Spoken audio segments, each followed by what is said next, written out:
قصة ما أنت أنا دين سو قد بني يا قصة عجيبة وأنا قصة كترجمة حديث النبي عليه الصلاة والسلام أها داو مرداكم بالصدقة دتكين حنون سنة يا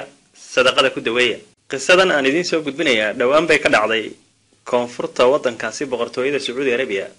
waxay ku dhacday islaan ama maama xanuunsanaysay muddo oo kaliyaha ay fadhiistaan oo kaliyaha loo safayn jiray muddo markii kaliyaha loo meeyri jiray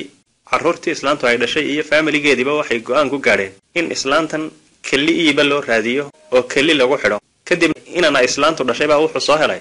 reer la degan magaalada oo faqiir ah gabadh yar oo ay dhaleen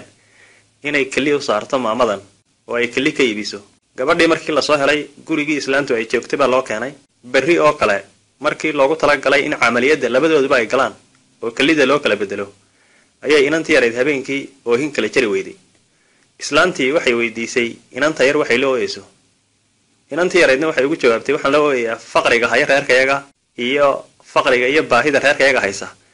ee keentay inaan qayb jirkayga kamid ah iibiyo waliba qaybtii jirkayga ugu muhiimsanayd inaan iibiyo hooyadii waxa uu yaadhay inankii ay dhashay waxay ku tiri hooyo imisaad kula heshiisay inantan yar inay kalida igu saarto inankiina wuxuu ku yiri waxaan hooyo kula heshiiyay 300 oo kun oo riyaal oo lacagta Sacuudiga hooyadii waxay ku tiri inankeedii lacagtii ay kan inankiina hooyadii wuxuu ku celiyay de hooyo markay amaliyadu dhamaato ee kalida la idin kala bedelo aynu lacagteeda siino hooyadii waxay ku tiri maya ay kan inankii hooyadii buu maqlo lacagtii uu keenay lacagtii markuu keenay hooyadii ama maamadii inantii yareed bay 300 kun riyaal farta ka saartay waxaanay ku tiri gurigiini qabo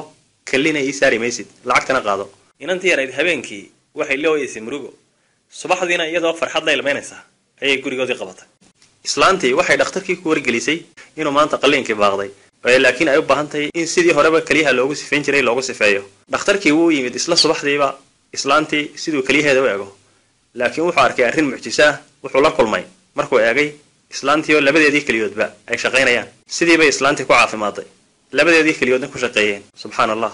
ilaahay subhanahu wa ta'ala wax walba waa awoodaa ilaahayna waxaynu weydiisanaynaa